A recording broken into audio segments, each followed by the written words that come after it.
Russian President Vladimir Putin said on Friday the United States and NATO had not addressed Russia's main security demands in their standoff over Ukraine. But Moscow is ready to keep talking. That was Putin's first reaction to the US and NATO responses to Russia's demands in a phone call with French President Emmanuel Macron. After weeks of personal public silence on the crisis in which Russia has massed troops near Ukraine.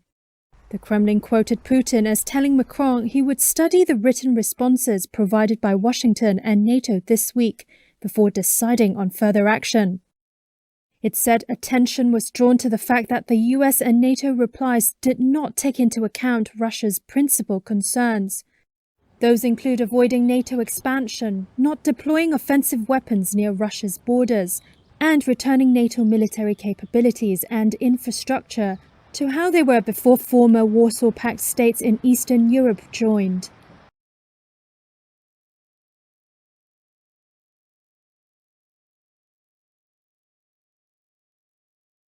NATO warplanes patrolling the Baltic region this week, but now this long-standing policing operation has been bolstered.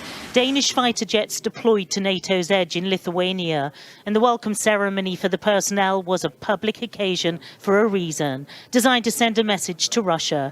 The Lithuanian president telling Sky News that talking isn't over, but NATO is preparing for all eventualities. The Danish Air Force flew in 4 F-16 jets to Lithuania as part of a developing NATO strategy to deter military action by Russian forces who've massed in their tens of thousands on Ukraine's border.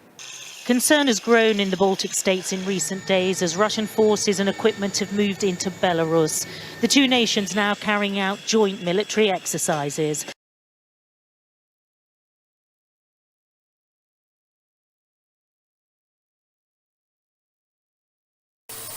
A snow-covered bridge buckles and collapses on Friday morning in Pittsburgh. Several cars and buses were on the bridge at the time. 10 people suffered minor injuries. In an ironic twist, just hours later, President Joe Biden comes to see it firsthand.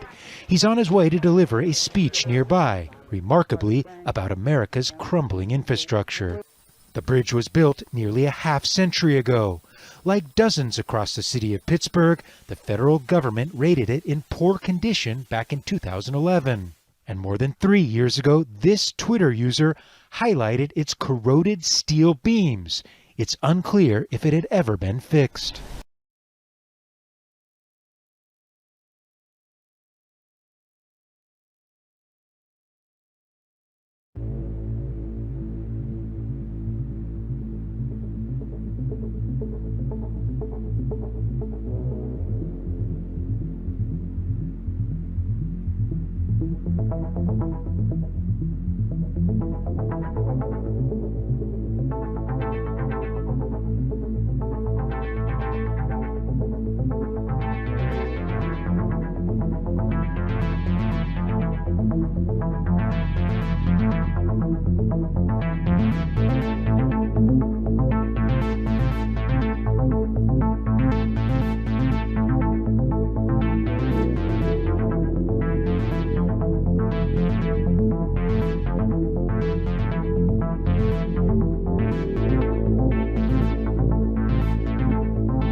The evidence is all over the tracks. Thousands of pilfered packages scattered across Los Angeles rail lines for months.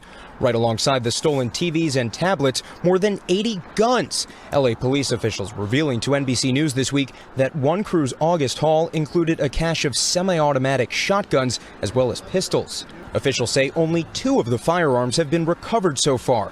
They're going to end up on the street and they're going to be used in crimes as an absolute certainty. Multiple law enforcement sources tell NBC News the crime sprees can last for hours before police realize what's happening, much easier than targeting gun shops.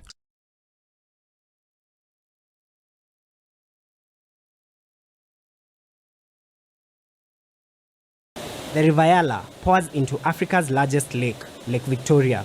For months now, local residents have been making a gruesome find, dead bodies in various states of decomposition that have been dumped in the river. I have no idea where these bodies are coming from. They are bound. Some have their heads tied with nylon, other bodies are in a sack, others have their hands tied. People say some of the bodies they have found show signs of mutilation or torture, but the local doctor says he has found nothing suspicious.